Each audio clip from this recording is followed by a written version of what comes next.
ठीक आहे, आजचा टॉपिक असणार आहे आपला फ्लोटिंग लेबल्स. ठीक आहे. काय असणार आहे याच्यामध्ये, HTML चं स्ट्रक्चर काय असणार आहे तुमचं, तर HTML मध्ये तुमचा एक असणार कंटेनर. ठीक आहे. कंटेनर जो आहे त्याला तुमचा क्लास असणार आहे, क्लास. याच्यामध्ये तुम्हाला क्लास यूज करायचा आहे फॉर्म फ्लोटिंग. ठीक आहे. हा वाला क्लास जो आहे तो इम्पॉर्टंट आहे याच्यामध्ये. ठीक आहे. कंटेनर मध्ये तुमचा इनपुट, कंटेनर मध्ये इनपुट असणार. इनपुटला सेम जसा आपण क्लास यूज करतो, फॉर्म कंट्रोल तोच करायचा आहे. फॉर्म कंट्रोल, इनपुटला काही वेगळा क्लास देण्याची गरज नाही. ठीक आहे. आणि जो लेबल याच्यामध्ये घेणार आहे आपण लेबल, याला तुम्हाला क्लास अप्लाय करायचा आहे फ्लोट इनपुट. Floating input.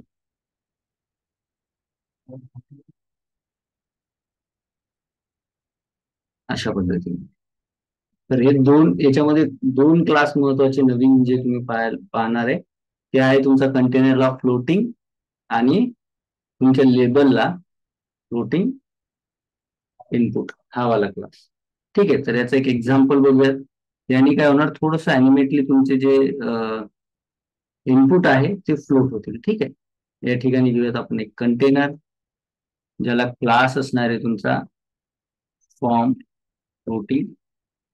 ठीक आहे. अशा पद्धतीने त्याच्यामध्ये असणार एक इनपुट, आणि इनपुटला तुमच्या क्लास असणार आहे सेम जो आपण यूज करतो फॉर्म कंट्रोल. ठीक आहे. आणि या इनपुटसाठी एक लेबल तुम्ही यूज करणार आहे. ठीक आहे. आणि लेबलला तुमच्या फॉर्म क्लास असणार आहे क्लास फ्लोटिंग, फ्लोटिंग इनपुट. अशा पद्धतीने. ठीक आहे.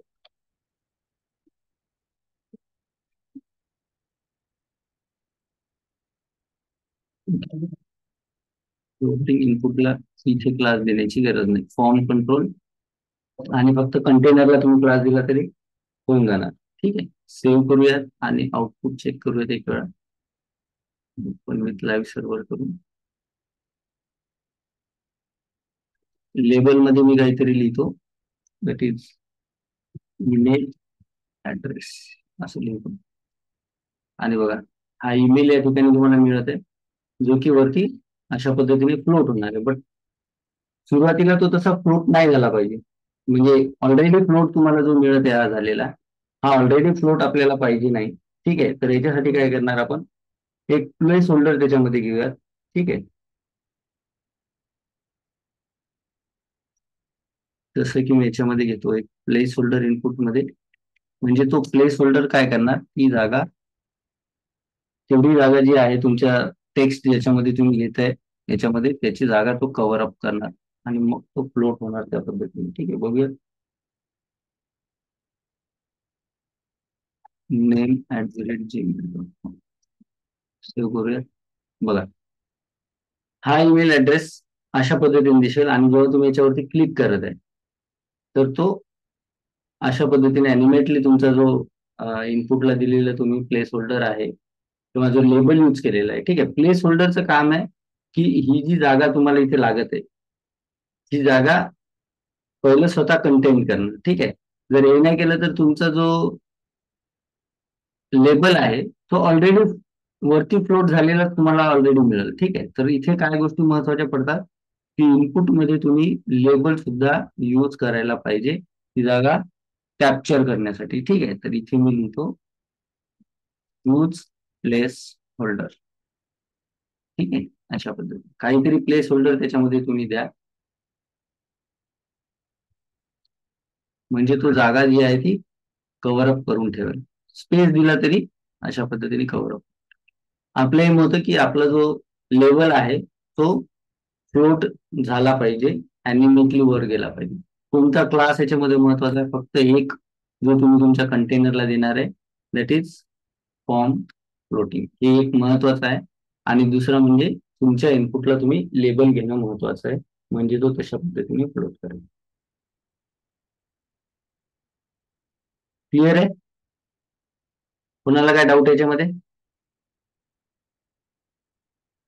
कंटेनरला फॉर्म फ्लोटिंग आणि इनपुटमध्ये प्लेस होल्डर, या दोन गोष्टी महत्वाच्या या ठिकाणी आहेत. आता सेम आपण जर का अशा पद्धतीची जर फ्लोटिंग आहे ती जर का टेक्स्ट एरियाला करायची तर टेक्स्ट एरियामध्ये तुम्हाला कमेंट त्याच्यामध्ये लिहिण्यासाठी किंवा मेसेज लिहिण्यासाठी आपण एक मोठा इनपुट बॉक्स देतो नाही, त्याला आपण म्हणतो टेक्स्ट एरिया. ठीक आहे, तर या टेक्स्ट एरियाला जर आपल्याला सेम अशा पद्धतीचा एखादा द्यायचा झाला लेबल जो की असा फ्लोट करेल, तर तो कसा द्यायचा? ठीक आहे, तर या ठिकाणी घेतो एक पुन्हा एक कंटेनर, सेम तुम्ही त्याच्यावरती क्लास अप्लाय करणार फॉर्म फ्लोटिंग.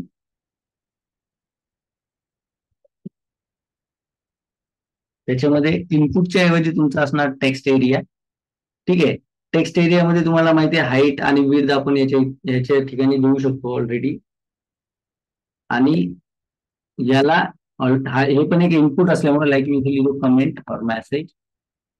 आणि ह्याच्यामध्ये सुद्धा तुम्हाला काय करायचंय, प्लेस होल्डर जे आहे ते यूज करायचं आहे. ठीक आहे, स्पेसच या ठिकाणी यूज करतो, तुम्ही तुम्हाला पाहिजे तसं देऊ शकता. आणि खाली असणार तुमचा लेबल सेम. ठीक आहे,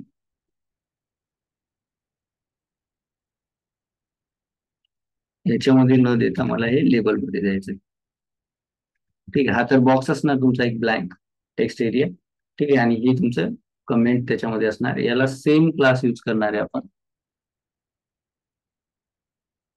फ्लोटिंग. फक्त थोडस चेंज असणार आहे. फ्लोटिंग आपण त्या ठिकाणी घ्यायचो, फ्लोटिंग पहिले ज्यावेळेस आपण बनवलं एक सिंपल जेव्हा आपण घेतलेलं आहे त्या ठिकाणी टेक्स्ट एरिया नाही घेतला, आपण फक्त इनपुट घेतला. ठीक आहे, त्याला लेबलला तुम्ही क्लास जो आहे तो फॉर्म लेबल अशा पद्धतीने देऊ शकता. ठीक आहे, किंवा तो तुम्ही नाही दिला तरी होऊन जाईल, फक्त इथे एक लेबल तुम्हाला या ठिकाणी घ्यायचं. आउटपुट मध्ये बघा, ओके ठीक आहे, याला फॉर्म कंट्रोल द्यायचा क्लास बाकी आहे. तुमचा जो इनपुट आहे त्याला फॉर्म कंट्रोल. ओके, आता कॅप्चर करेल आणि अशा पद्धतीने तुम्ही आता याची हाईट विड्थ जी आहे ते तुम्ही इथे वाढवू शकता. किती कॉलम किंवा किती रो तुम्हाला हाईट पाहिजे, विड्थ पाहिजे ते तुम्ही वाढवू शकता. ठीक आहे, कॉल 60, रो 20. ठीक आहे, डिफॉल्ट हाईट सुद्धा मिळेल, इथे वाढवता येईल तुम्हाला. तर अशा पद्धतीने तुम्ही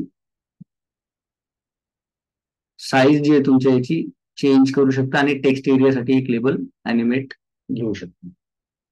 ठीक आहे, त्याच्यामध्ये काय महत्वाचं आहे तुम्हाला, फक्त कंटेनरला एक क्लास देणं, दॅट इज फॉर्म फ्लोटिंग. आणि तुमच्या इनपुटला जे काही तुम्ही इनपुट घेणार, मग तुम्ही एक सिंपल इनपुट घ्या किंवा मग तुम्ही एखादा टेक्स्ट एरिया घ्या. ठीक आहे, या दोन्ही ठिकाणी फक्त तुम्हाला काय करायचं, प्लेस होल्डर यूज करायचा आणि फॉर्म कंट्रोल जो आहे तो सिंपल क्लास आहे. सगळं काम जे आहे ते तुमच्या कंटेनरला जो तुम्ही क्लास देते त्याच आहे. ठीक आहे, फॉर्म फ्लोटिंग.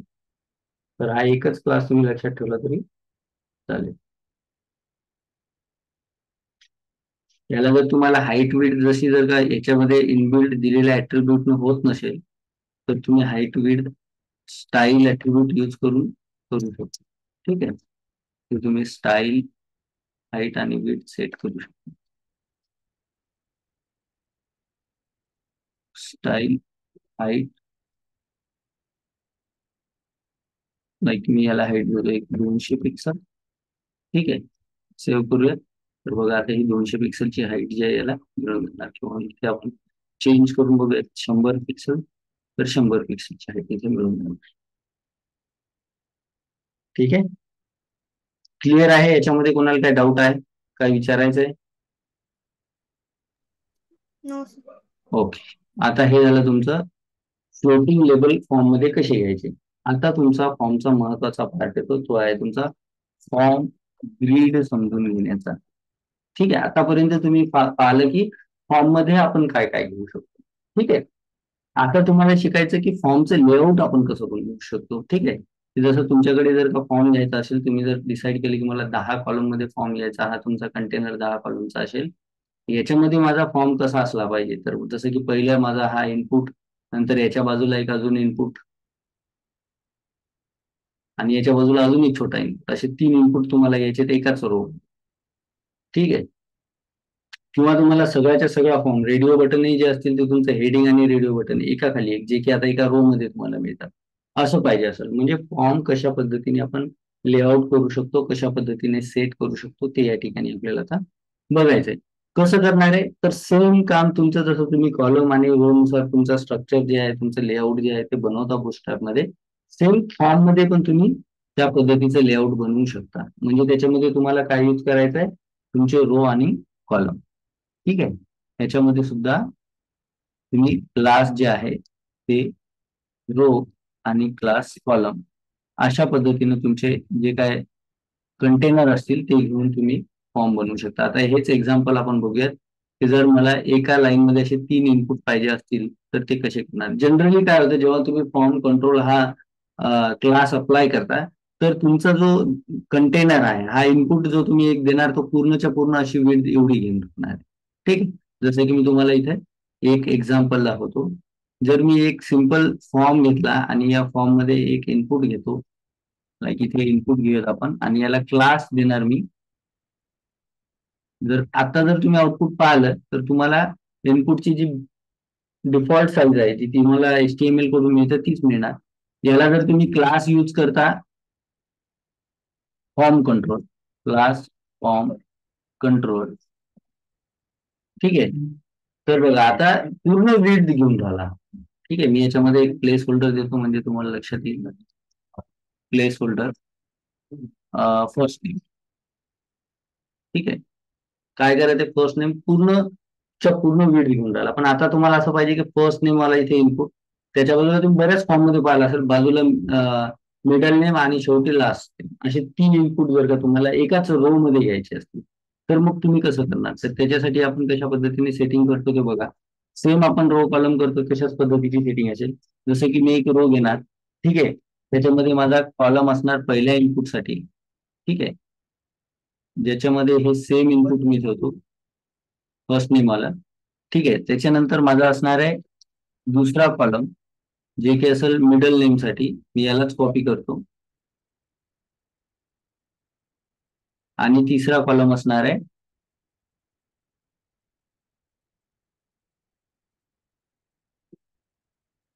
लास्ट नेम साठी. ठीक आहे. मी याला first middle name, middle name आणि लास्ट नेम सेव्ह करूया. आता काय होईल, एका रो मध्ये बघा अशा पद्धतीने तीनही जे आहे ते सेट होतील. ठीक आहे. तर जसं लेआउट तुम्ही बुस्टरॅप मध्ये इतर कंटेंट साठी करता, तसंच जवळजवळ याच्यामध्ये तुम्ही यूज करणार. ठीक आहे. आता या रो मध्ये जे आहे, एक अजून महत्वाचा या ठिकाणी तुम्हाला क्लास यूज करायचा आहे. ठीक आहे. दुसरा एक महत्वाचा क्लास यूज करायचा आहे, जो आहे तुमचा गटरवाला, G.3 अशा पद्धतीने. जसं की गटरची साईज, जसं पॅडिंग देता तुम्ही मार्जिन देता. ठीक आहे.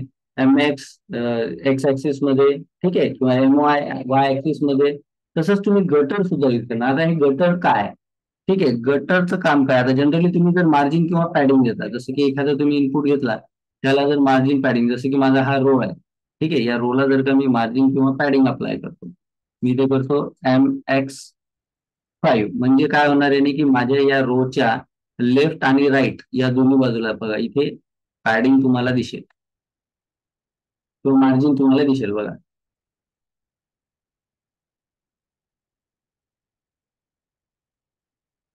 स्टाईल मध्ये जर तुम्ही गेले, तर ही मार्जिन जी आपण दिलेली आहे, ठीक आहे, हा वाला पोर्शन, हा जो तुम्ही दिलेला आहे बघा, तिथे मार्जिन तुम्हाला दाखवते. जर मी ती मार्जिन कमी करतो, फॉर एक्झाम्पल याला एक बॅकग्राऊंड कलर देऊया, म्हणजे आपल्याला त्याच्या मार्जिन मधला बॉर्डर, आणि बॉर्डर जरी दिली तरी समजून जाईल. तर मी बॉर्डर नावाचा क्लास याच्यावरती अप्लाय करतो, म्हणजे तुम्हाला त्याची बॉर्डर दिसेल. ठीक आहे. हा बघा, ही बॉर्डर आहे तुमच्या कॉलमची, आणि त्याच्यावरती मी क्लास अप्लाय केलाय MX5. तर याच्यामध्ये बघा, दोन्हीकडून तुम्हाला याची मार्जिन, आता मार्जिन कुठे असणार आहे, आउट ऑफ बॉर्डर या ठिकाणी मार्जिन असणार. ठीक आहे. जर मी याच्या रोला कलर देतो तर त्या पूर्ण रोला आपल्याला दिसेल की कुठपर्यंत जागा घेत आहे. ठीक आहे. रोचा जो कंटेनर आहे, फॉर एक्झाम्पल याला मी देतो पीजी सेकंडरी, आणि आता आउटपुट चेक करूयात. बघा, ही जी जागा तुम्हाला दिसत आहे ही आहे तुमची मार्जिन. ठीक आहे. आणि ही मध्ये ही बॉर्डर जी व्हाईट कलर मध्ये आता तुम्हाला दिसून राहिली. ठीक आहे. दोन्ही बाजूला अशा पद्धतीने आपण मार्जिन दिलेली, पण होत काय की याच्यामुळे मार्जिन जी आहे ती पूर्णच्या पूर्ण रोला मिळून राहिली. गटर आपण यूज करतो की एका रो मध्ये जेवढे कंटेंट आहेत, जसे हे 3 कंटेंट एका रो मध्ये आहे, तर यांच्यामध्ये जो हा गॅप आहे, ठीक आहे, यांच्यामध्ये जी मार्जिन द्यायची आहे, मार्जिन मला रोला नाही तर रो मधल्या कंटेंटला जेव्हा मार्जिन द्यायची असते, तर तेव्हा मग आपण काय करणार, जर आपल्याला आता जर मला पाहिजे की माझ्या प्रत्येक इनपुटला जे आहे लेफ्ट आणि राईट साईडला मला मार्जिन पाहिजे, तर मी प्रत्येक इनपुटमध्ये जाणार आणि या ठिकाणी जशी मार्जिन देणार अशा पद्धतीने. यालाच मी कॉपी कराल दुसऱ्या इनपुट मध्ये, सेम अशी MX3 यालाच कॉपी कराल आपण, यालाच तिसऱ्या इनपुट मध्ये अशा पद्धतीने टाकणार, आणि आता तुम्हाला या तीनही बॉक्स मध्ये मार्जिन जे आहे ती सेपरेटली मिळून जाणार. ठीक आहे. मी याला सेव्ह करतो आणि याच्यामध्येही मार्जिन तुम्हाला मिळेल. ठीक आहे. जेवढी तुम्ही मार्जिन दिली तेवढी. मग आता मला सेपरेटली अशा पद्धतीने नाही करायचं की प्रत्येकाला तुम्ही मार्जिन देऊन राहिले MX. ठीक आहे. तर याच्यासाठी तुम्ही काय करता, गटर यूज करता. गटरमध्ये तुम्हाला काय करायचंय, डायरेक्टली तुमचा जो रो आहे या रो मध्ये इथे, जसं की मला gutter x left to right द्यायचे, तर मी इथे करीन GX5, आणि आउटपुट मध्ये बघा याच्यामधला हा जो गॅप आहे तुम्हाला वाढलेला दिसेल. पहिलं तर 0 करतो, म्हणजे तुम्हाला काय होईल, याच्यामधला जो गॅप आहे तो एकदम संपून, बाय डिफॉल्ट काही गटर दिलेलं असतं, मी 0 करतो GX, तर आता बघा याच्यामध्ये तुम्हाला बिलकुलच गॅप दिसणार नाही. ठीक आहे. आणि जर मी याला करतो आता GX 2 3 4 5 जे काही तुम्हाला द्यायचं आहे, तर आता हा गॅप तुम्हाला तेवढा जास्त 5 पर्यंत मॅक्स नंबर तुम्ही देऊ शकता, तेवढा गॅप तुम्हाला जास्त या ठिकाणी मिळणार. म्हणजे एका रो मध्ये वेगवेगळ्या इनपुटला मार्जिन पॅडिंग न देता, जसं की मला, मी जर म्हणलं की मार्जिन जर मला सेपरेटली द्यायची, तर याच्यापैकी प्रत्येक वेगवेगळ्या कॉलमला मला द्यावं लागेल. जसं याला मी देईल MX5. ठीक आहे. तर माझ्या या एकाच इनपुटला बघा दोन्हीकडून अशा पद्धतीने मार्जिन मिळत. मग मला तिन्हीला द्यायची झाली तर मी या तिन्हीला या ठिकाणी असं या तीनही कॉलम मध्ये मला मार्जिन अशा पद्धतीने यूज करावं लागेल. मग हे नाही करायचंय तर मग काय करायचं, सेपरेटली जर का असं नाही करायचं तर फक्त रोला गटर तुम्ही यूज करणार. ठीक आहे. GX जे असणार आहे हे असणार तुमच्या लेफ्ट राईट मार्जिनसाठी, एका रो मध्ये असलेल्या सगळ्या कंटेंटसाठी, आणि GY जे आहे ते असणार आहे टॉप बॉटमसाठी. तर हे बघा अशा पद्धतीने तुम्हाला स्पेस किंवा मार्जिन याच्यामध्ये यूज करता. ठीक आहे. तर गटर क्लिअर आहे. याच्याबद्दल थोडीशी माहिती मी इथे लिहितो. It use to the margin at one time to all the column or input we get in a row. सगळ्यांना एकाच वेळी मार्जिन देण्याचं काम जे आहे ते गटर करणार. तर आता तुम्ही अशा पद्धतीने गटर सुद्धा तुमच्या लेआउट मध्ये तुम्हाला कसं पाहिजे, मे बी होऊ शकते जर का इनबिल्ड त्याला व्हॅल्यू दिलेली नसती, तर तुमचं जसं की जर का इनबिल्ड व्हॅल्यू नसती म्हणजे हे 0 असतं, तर तुमचा फॉर्म अशा पद्धतीने दिसला असता, जो की एक वेल एक्सपिरियन्स युजरसाठी नसणार होता. ठीक आहे. मग तुम्हाला ते वेगळे वेगळे दिसायला पाहिजे थोडे, मग त्याच्यासाठी काय झालेलं आहे की ऑलरेडी ब्राउझर कडून इनबिल्ड काही गटर सेट करण्यात आलेलं आहे, की तुम्ही गटर जरी नाही दिलेला असला तरी ऑटोमॅटिकच तो या ठिकाणी गटरची व्हॅल्यू देणार. 3 व्हॅल्यू ऍक्च्युली असते ती दिलेली. ठीक आहे. तुम्हाला जास्त पाहिजे असेल तर तुम्ही जास्त किंवा कमी त्याला करू शकता. क्लिअर आहे गटर? कोणाला डाऊट याच्यामध्ये? ठीक आहे. आता मी तुम्हाला एक असाइनमेंट या ठिकाणी देतो. ठीक आहे. आणि ते असाइनमेंट तुम्हाला कम्प्लीट करायचं, एक फॉर्म मी तुम्हाला डिझाईन करून देतो. तो फॉर्म तुम्हाला